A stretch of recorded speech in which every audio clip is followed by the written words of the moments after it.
waren in Russland gefangen. Und als sie kamen ans deutsche Quartier, sie ließen die Köpfe hangen. Da hörten sie beide die traurige Mehr, dass Frankreich verloren gegangen. Besiegt und geschlagen das tapfere Heer und der Kaiser gefangen. Da weinten zusammen die Grenadier, wohl ob der kräftigen Kunde.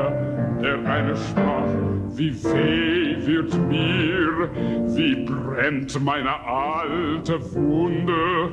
Der andere sprach, das Lied ist aus, auch ich möchte mit dir sterben. Doch hab ich Weib und Kind zu Haus, die ohne mich verderben. Was schert mich Weib, was schert mich Kind? Ich trage weit besser Verlangen. Lass sie betteln gehen, wenn sie hungrig sind. Mein Kaiser gefangen. Gewähr mir, Bruder, eine Bitt. Wenn ich jetzt sterben werde, so nimm meine Leiche nach Frankreich mit, begrab mich in Frankreichs Erde. Das Ehrenkreuz am roten Band sollst du aufs Herz mir legen. Die Flinte gib mir in die Hand und güt mich um den Degen. So will ich liegen und horchen still, wie eine Schildwachtengrabe, bis einst ich höre Kanonengebrüll und wehende Rosse getrabe. Dann reitet mein Kaiser wohl über mein Grab, viel Schwerter klirren und blitzen, viel Schwerter klirren und blitzen. Dann steig ich gewaffnet hervor aus dem Grab, den Kaiser zu schützen.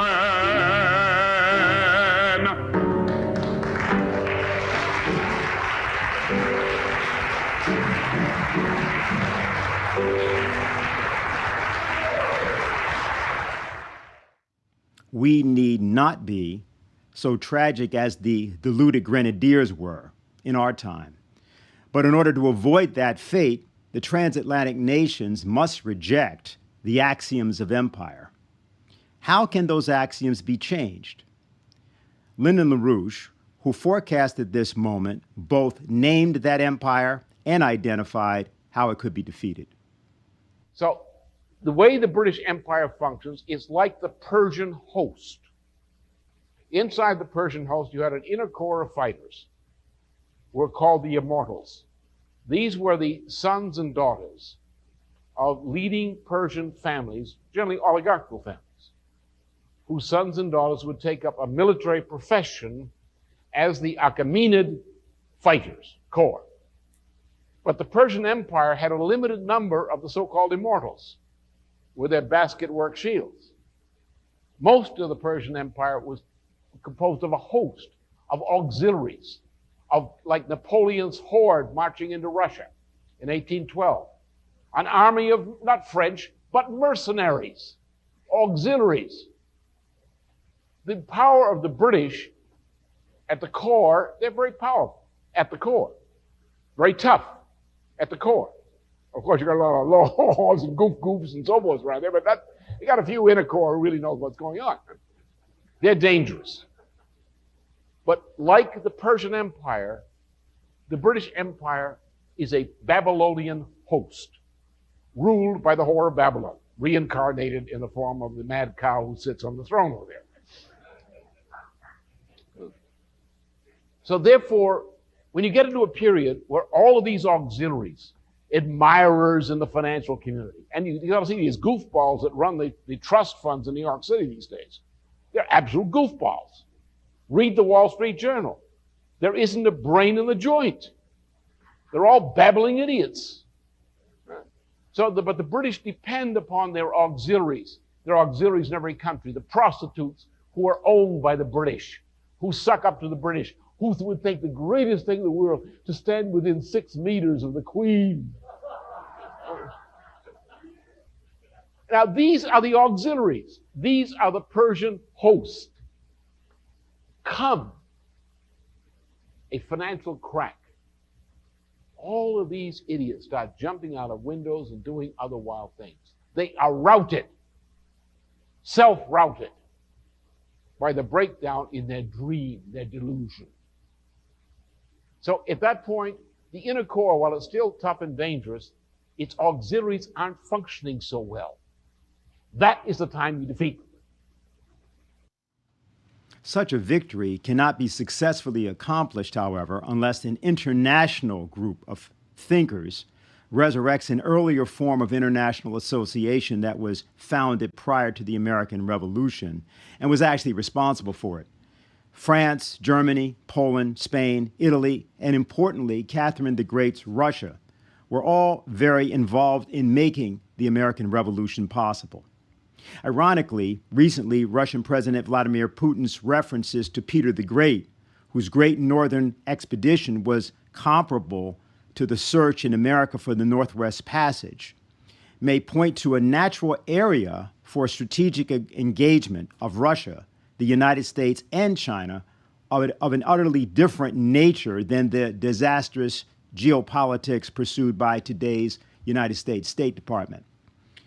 Back in 2007, Lyndon LaRouche wrote, "As the government of Russia's President Putin search for cooperation with the USA illustrates the point, the dying out of the generations of relevant patriots from among the veterans of the 1939 to 45 war, or World War II, has left the United States with governing strata which are far more poorly equipped culturally and intellectually to cope with the most crucial challenges of our planet now than were the relevant veterans of the last great war." Then he said, "Russia and the United States alone could not decide the outcome of the present global crisis, but without their appropriate cooperation, no solution for the world at large exists. The Bering Strait Transport Tunnel Project is an excellent illustration of the practical point."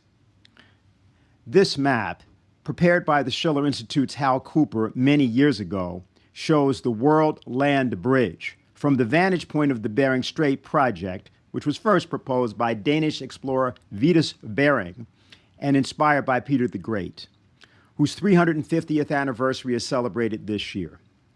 The World Land Bridge proposal was devised by LaRouche and associates in dialogue and consultation with China, Russia, India, and many other nations of the world over a period of 30 years.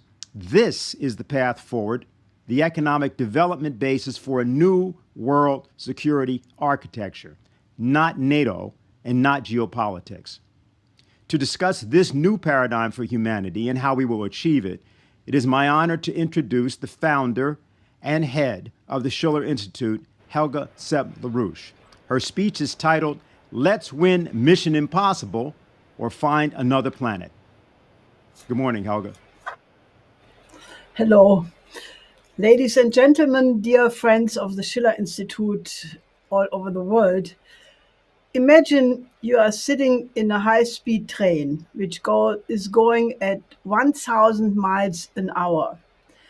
And you know that the railroad will in a few minutes reach a cliff, which means that the train will crash into an abyss, and in which the train, and including all the passengers, will die in a hell of fire.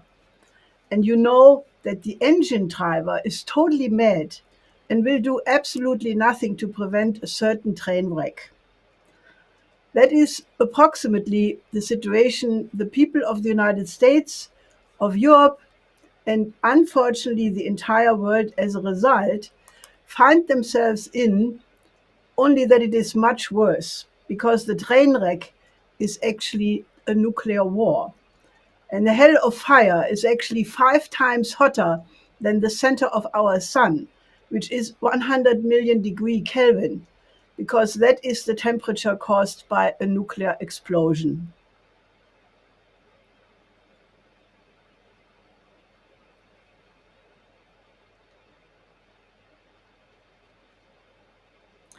and there will be nobody to even investigate how it came to this final moment in the history of the once promising human species. The train I'm describing here is the policy of NATO, of the US, the EU, and the countries who side with them, and their central banks. The fateful train got on the wrong track, ending with the crash over the cliff with the hubris that guided the intention to establish an unipolar world based on the Anglo-American special relationship, when the Soviet Union disintegrated and the West arrogantly declared itself the winner of the Cold War. It is important to recognize that the intention to, quote, ruin Russia has been there since the end of the Soviet Union. And this is not Russian propaganda. It is a very well documented historical fact. The Western-induced shock therapy against the economy of the Yeltsin period had the explicit intention to reduce a nuclear superpower into a third world raw material exporting